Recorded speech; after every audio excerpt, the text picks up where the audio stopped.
isri ahaan soomaalida iyo carabtu soo isku abtir ma maraan maya xagee maana maqal weligood soomaaliya carab isku isri weligood maana maqal ilma ismaaciil baa laisleeyahay ra-iisul wasaaraha xukuumadda federaalka ee soomaaliya xasan cali khayre wuxuu ku sugnaa maalmahan oo xilli saqbara uu muqdisho oga guuray wadanka maraykanka gaar ahaan magaaladiisa washington ra-iisul wasaare khayre maxaa u qabsoomay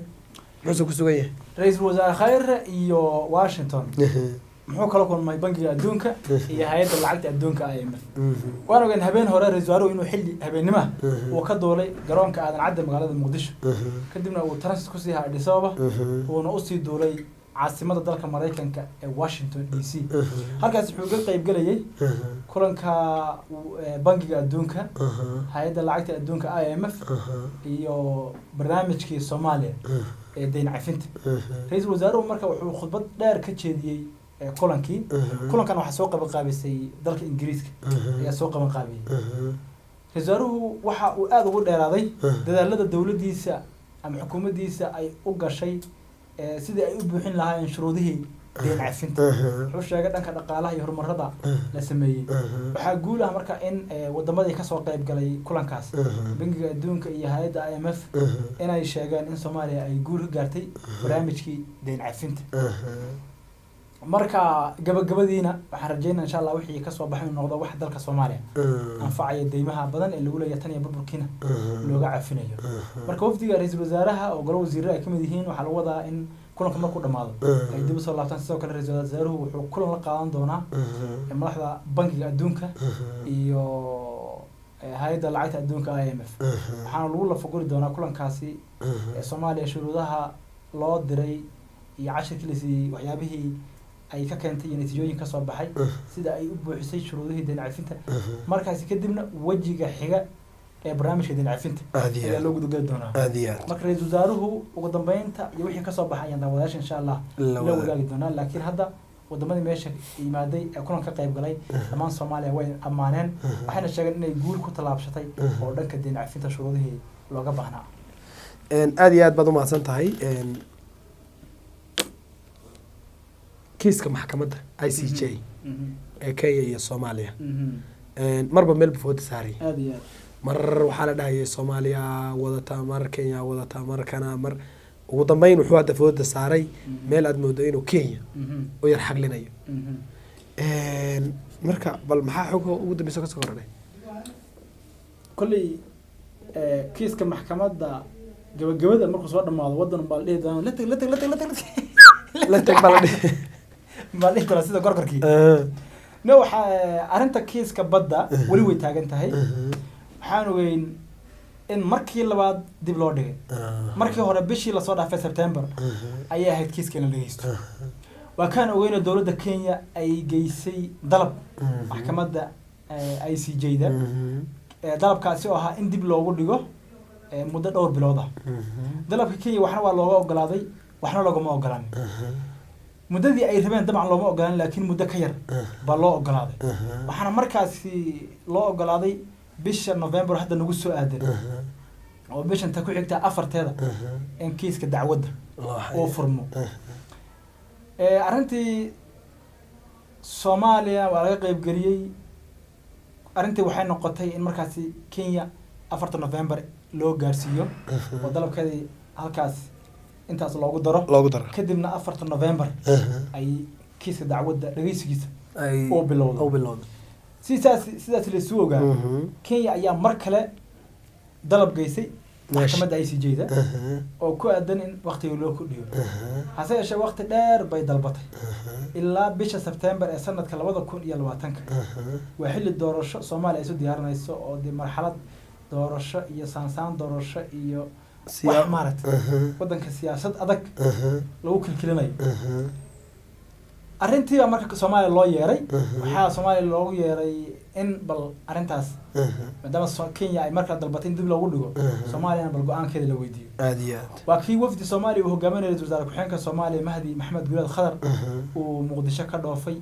ee uu aaday magaalada Hague ay maxkamaddu fadhigeedu yahay Kenya Soomaaliya marka loo soo bandhigay in Kenya ay ilaa bishii September sanadka 2020 ay dalbatay in kiiska dib loogu dhigo dhageysigiisa Soomaaliya waxay tiri marka go'aan bay gaadhay waxay tiri xitaa hal maalin lagu daray mahayo kadib maxkamaddu waxay tiri dib istaga laabta annaga go'aanka maxkamadda markaas idiin soo sheegi doonaa صح wafdigii Soomaaliya way soo laabteen warbaahintan uga warbixiyeen wixii ay ku wada hadleen maxkamadda iyo go'aanka ay ka qaateen arrinta dalabka Kenya arrintii maxkamaddii waa go'aan laga sugay dabcan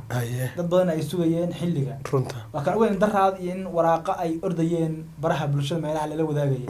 oo la lahaa maxkamaddii oo ku gacansayta Kenya 4 November xilligii loogu talagalay oo dhageysiga dacwadda uu furmayo wixii waxba kama jirin oo wax iska propaganda iyo been abuur ayuu ahaa صح maxkamadda ayaa hadda waxaa ka soo baxay go'aankii ugu dambeeyay iyo jawaabtii laga sugay maxkamaddu waxay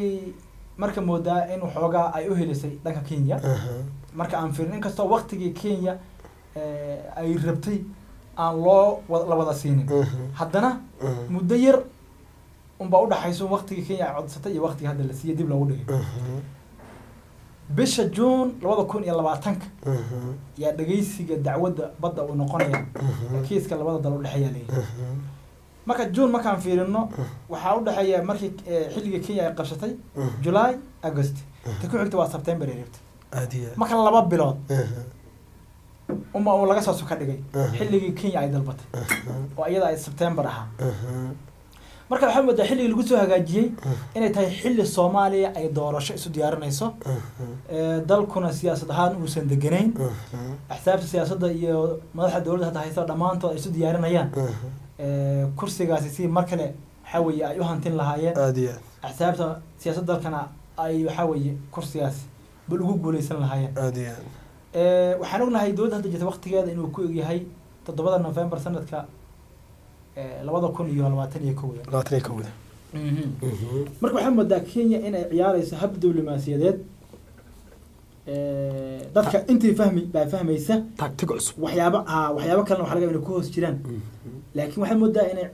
Kenya isticmaalayso hab diblomaasiyadeed iyo siyaasad ay rabto kolba kiiska in dib loogu dhigo marka Kenya waxa ay sameynaysaa hub aruursi iyo isu diyaarin xoog leh inay diyaarsato qareeno tayo leh oo kiiskaasi waartay Kenya maartay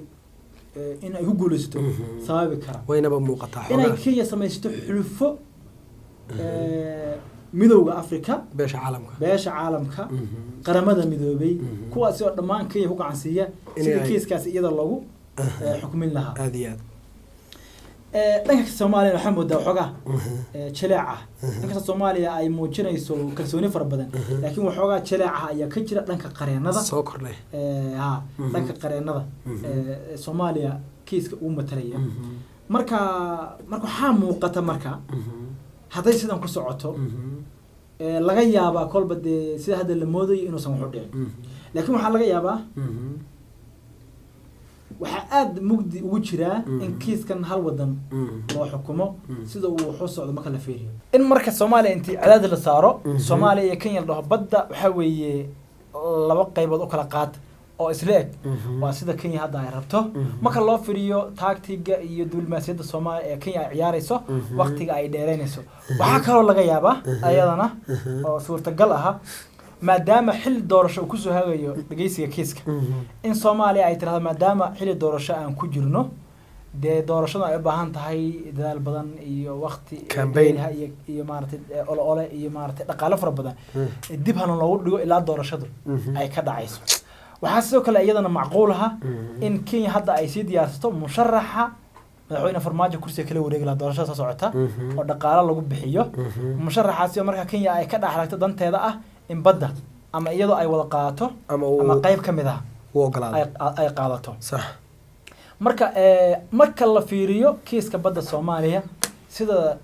dawladda Soomaaliya dabcan waxay go'aantay in kiiska iyada ay ku guuleysto kalsooni far badan way qabtaa laakiin marka la fiiriyo dadaalada Kenya ay ku jirto ee waqti dheeraynta ah diblomaasiyadda iyo farsamooyinka ay adeegsanayso xulufooyinka ay maartay meelaha wadamada Afrika iyo beesha caalamka iyo meelo badan ka samaysanayso in ugu dambeyntii ay iman doonto un badda waxaa weeye kiiska hadduu daba dheeraado marka dambe waxay noqon bal wuxuun halagu soo gabagabeeyo marka Kenya waxay rabtaa in waqtiga la dheereeyo la wado marka ugu dambeysana waxaa weeye la isugu yimaado ama iyada ay ku guuleysto Kenya say rabto ama markaasi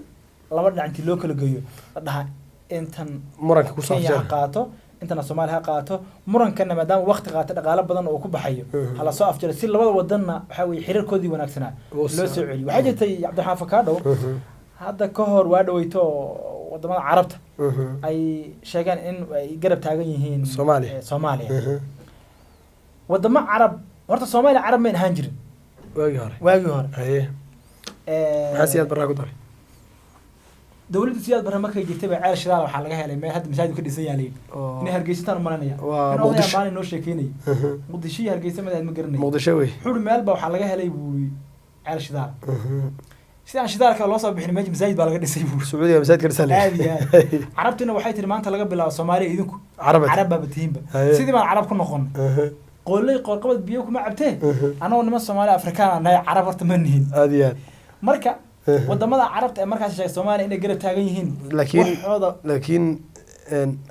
isri ahaan Soomaalida iyo Carabtu soo isku abtirma maran maya xagay maana maqal waligeed Soomaaliya Carab isku isri waligeed maana maqal ilma Ismaaciil baa isleeyahay islaamnimada naga dhaxaysa anaga laakiin isirkana waa Soomaali isirkooda ayaga waa Carab marka wax Carab ay kuugu maqan tahay Soomaali ugu maqan tahay ma jirto tusaalahaan wadamada Carabta waxay ku yeelaan dhul taagan Soomaaliyana waxay ku taalaa dhul hoosa haddii Soomaaliya shidaal laga guro iyaga oo dhamaan oo ama shidaal soo saarista shidaalka Soomaaliya laga bilaabo maadaama iyaga wadamada tuur ay yihiin shidaalkooda hoos xagga Soomaaliya soo wixii qoyn hoos buu dareeraa waa kan ogeyn xitaa ceelashii saliidda ee Sacuudiga ay waxa weeye duqeeyeen nimanka Xuutiyiinta hadday in Xuutiyiinta duqeyso Soomaaliya oo shidaal soo saaris laga bilaabay in la baxdo waxa weeye Sacuudiga meel galla ah oo nagu soo istaagay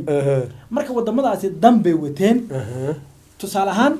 haddii Kenya badda meesha la isku haysto waxa la sheegay in oo shidaal badan ku jiro haddii Kenya ku guuleysto Kenya shidaalka way soo saari kii Carabtan xaq u soo aaday Kenya la bixi anagina marka Soomaaliya la bixi mayso anagana inuu waa iyaguna suwaaya marka waxay rabaan in Soomaaliya hadii loo xukumo shidaal ma bixi karto wali way ku taagan yihiin Soomaaliya in shidaal ay la baxdo soo saaro oo ileen koodaas ay maartay ay suuq geynayaan iyo dhaqaalahooda ay cabsanayaan marka Soomaalida waxaan u sheegaynaa Carab wax ay noogu maqan tahay oo jira oo Ilaahay abuurtay ma jirto محمد محمود سيد عبد الله حسن يلا حريستي وحالي وحال laga sheegay gabaykiisaha taano ma xaqiijin kara laakiin maanta walba waxa isgada carabi waa naag catowga carabi waa naag hadda isagoo dagaalamayo Ingiriis la dagaalamayo oo ninkii koobaad ee Afrika diyaarad lagu weerar ah oo Afrikaan Soomaaliya ah iyo gambooyin qabso istaagay iyaga oo qaban waayay marka maanta wax laga sugi ma lahan tusaalahan dadka Soomaaliyeed ee badaha artay si jiray ee habeenna doonta ee la qarraqmis ee rafaadka iyo sakaraadka ku tagaya yaysan u ogoleen in dalkooda uu ka shaqeysto ninkii qaxootiga Soomaaliya ka soo qaxay Kenya joogan halka inta Mareykanka ka qaado oo Mareykan la geeyo oo sharci la siiyo xitaa Congress-ka Mareykanka ilhaan bad saalo kugu filan hadda siyaasadda farqiga ninkii Trump loo hasaa qabtay baarlamaanka Sacuudiga wax ku jiro Soomaaliya ma jira waaban waysan galin waligeed adu baarlamaan ba sheegi inta qofka Soomaaliga tahriibay baan loo galay inta sharci Sacuudiyaan inuu qaato oo ka dhex shaqeysto waa inuu dadka sakaraadka Soomaalida ah dalka burburka ku dhacay qaxay ee badaha maray ee qaxootinimada rafaadka uga shaqeysta Kenya xataa lagu maagay dhumashada waliba rafaadka intay qabtaan oo ay xabsi ku ridaan bay haddana waxa weeye soo dhoofiyaan oo waxa weeye inta soo tarxiilaan waliba ruux haduu ciyaal wato waxa la sheegay in ciyaal kala hadaan isagana soo diraan war waxaan ku iri Sacuudiga hadda ugu darano beedka barakaysnaaba ku yaala beedka ma naga dhaxeeyo nimankaas hadda wax naga dhaxeeyo kala hadda la sheegi karo oo wanaaga oo hadda maanta aan ku tuhmayno oo farabadan ma jiro wax ay noogu maqan yihiin maanta ma jiro saansaata muuqatan in Maxamed bin Salmaan oo yaaba qabsan doona hadda odagan hadda abiya ma ku tago hadda uu goobe oo aad loo fahansanay ninkaas markuu hadda soo baxana waxbadan baa fashilmay ma wax ma ka yaabo Soomaaliya inay qaataan ma ka yaabo nimankaas marka Carab waxay ugu maqan tahay Soomaaliya oo Ilaahay abuurtay oon hagardaamo ahayn ma jirto aad iyo aad buu u mahadsan yahay barre Kenya tusaalahaan Kenya malaayiin Soomaali qaxooti ee Ingiriis oo islii jooga qof hadho lacag bay ku qaadataa yes sacuudi maxuu diin lacag ku qaata soomaalida qaxootiga waa arrin laga jawaabi karin qaxootiga hadda dhadhaab ku sugan oo qaar Soomaaliya ku laabteen kuwa badan ay joogaan oo intaas oo 100 kun ah waxbarasho bilaash ay haystaan hooy bay haystaan waxa weeye cunto bilaash ay haystaan way ganacsadaan dhadhaab xiriya qaxootiga waa magaalooyin caasimadaha way hadda ganacsi leh dhaqaalo badan baa dowladda Kenya xitaa ka soo gala hadda marka maxaa u diiday dadkan Soomaalida ee qaxootiga Sacuudiga intuu meel dejiyo in isagana lagu beelo si sheegay dadka qaar dhaqaalana uu ka helo ilaa dadka Soomaaliya wada ganacsiga yaqaane intuu qofku hoos ka soo bilaabo yaanya intuu qof ka soo bilaabo yaa heer wuxuu gaarayaa oo dabaq iyo waxa weeye oo dhisto maxaa waaye filooyin dhisto carabtu iyadoo dal inoo xigtay hadana baasaboorada Soomaalida inta faraha badan aad iyo aad in lagu galaa iyo in may naga faa'iideystaan tusaalahan xitaa waxa la sheegaa qofka Soomaaliga ee qaxootiga halkan ka tago kale aan ka soo qaadno Mareykan buu tagay wuxuu soo qaatay baasaboorkii Mareykanka ah markuu baasaboorkaasi wato wax la hadli waaba maaragtay nin aan caadi ahayn oo sharaf leh weeyaan nin baa waxa laga baasaboor Soomaaliya watana waxa weeye nin Soomaaliya baasaboor American wata wuxuu tagay xajka isagoo marka baasaboorkii wata oo Soomaalina ah iyo nin askari wax weydiiyay askarigi baa caayay marka Soomaali buu mooday kolkuu caayay ku aflaga dooday iyo ninkii af carab Soomaaliga haba af Ingiriis ku hadlay maxaa tahay ku yiri wadanka tahay baasaboorkii uu tusay inuu American yahay barkay ninkii yacni wuu u sujuudin uu soo haybaysanay marka waxa ninkii baa markii dambe caayo ku yiri hadii aad diintayda iyo Soomaalinimadayda wax igu tiri weyday waxa baasaboorka Kristan ku leeyahay wax igu tiri aad iyo aad marka halkaas u gaaray halkaas Sacuudi waan ognahay Trump markii uu tagayay islaanta Trump xitaa in loo xidhay ama Trump xitaa ma bilad aan la siin wadamada dunida islaamka madaxooda in la siiyay oo qof kale muslim aan la siin in la siiyay marka barnaamijkan ah in maartay gaadan la raali geliyo dadka Soomaaliyeedna dhibaato loo geysto oo kuwii qaxootiga ay tagay xitaa intii meelaha ayagoo sakaraadaho gabdhaha ayagoo booyaysoyna intii meelaha laga soo qabto oo si xun loo bahdilo oo kaamiro laga soo duubo la xidho xabti la geliyo haddana waxa weeye tatar xilayo de Sacuudi hadda tusaano gal waxa laga rajayn oo wanaaga badna noo qaban mahaya ninka waxa sameeyay dantiisa inuu ka dhaxar ka mooyaan si kastaba Erdogan Turkiga carab maahan ninkaas baa Soomaali wanaagu u galay welina wada oo ah ninkii 2011 markii dhibaatada abaaraha aad Soomaaliya uga dhaceen ninkii isaga iyo marwada koobaad ee dalkaasi ay yimaadeen waa Aamina oo hogaaminayay ay yimaadeen xilligaasi oo Sheekh Shariif oo madaxweyne ka ahaa dalka oo aad uga can qabtay ilaa haddana wuxuu wadaa tayeynta ciidanka Soomaaliya saldhig buu Muqdisho agteeda ku leeyahay lagu tababaro ciidamada Soomaaliyeed kuwa ciidamada Soomaaliyeed wax lagu tababaraa dalka Turkiga intuu noo geystay ee wanaaga carab waligood ma nasiib waagi Soomaaliya ay barwaaqadaha dawladda jitana carabta waxa weeye Soomaaliya gargaari jirtay waliba culimo badan oo carab ka hadasha jirta oo markii Soomaaliya waxa weeye carabtu sakaraad baa zakada Soomaaliya waxa weeye la siin jiray iyada isugu jireen maantana hal timir qof Soomaaliya sakaraada waxa weeye ma siinayaan haday siinayaan way ka iibsanayaan si kastaba ha ahaatee carabtu Ilaahay ba xaalkeeda og daawadayaal aad iyo aad baad u mahadsantihiin sida aad daawanayseen barrow waxaan soo gaarnay guntii iyo gabagabadii barnaamijkan inoo soo xil daawadayaashana maca salaamay aad baa mahadsantahay Cabdiraxmaan Fakaaro daawadayaashana waan salaamayna barnaamijkan xiisaha badan ee kormeerka wararka iyo kaftanka daawadayaal waxa ka daawan kartaan mar walba channelada kala ah Kismaayo Cable Soyal TV iyo Qari Joqol daawadayaal qodobadii aan ku soo qaadanay barnaamijkeena waxa ay kala ahaayeen madaxweynaha Puntland Saciid Cabdullaahi Deeni oo sheegay in khilaafka Jubbaland iyo Galmudug khilaafka Jubbaland iyo dowladda federaalka ay Puntland ka odayn doonto ay isku day doonaan sidii qaab wanaagsan oo wada hadal ah oo miiska wada hadalka isugu imaanayo loogu xalin lahaa al-shabaab oo bilaabay qorshe cusub oo qofka intii lacag loo soo la leeyahay kafankaaga si kala waa lagu dilayaa ra'iisul wasaaraha Soomaaliya Xasan Cali Khayre oo ka hadlay kulankii dhaxmaray wafdigii uu hogaaminayay bangiga adduunka iyo hay'adda IMF iyo wadamadii Ingiriiska soo qaban qaabiyay ee magaalada Washington iyo Soomaaliya oo guul gaartay dhanka deen cafinta shuruudihii looga baahnaa canfartii oo noqotay gardarra garab og oo waxa weeye propaganda iyo been abuur fidinaysa warbaahinta Ethiopia oo noqotay u shilal dhacay Soomaalida una garbinaysa canfarta iyo dowladda Soomaalida maanta waxa weeye shacab iyo ciidan baa loo kala haray mudaarade balaaran arrintaas looga soo horjeeday qodobka ugu dambeeyna waxa uu ahaa in aad ku falanqeynaan ku dheeraanay maxkamadda ICJ-da oo mar kale dib u dhigtay kiiska dhageysiga dacwadda badda ee Soomaaliya iyo Kenya u dhaxeeya taasi oo moodid in maxkamadda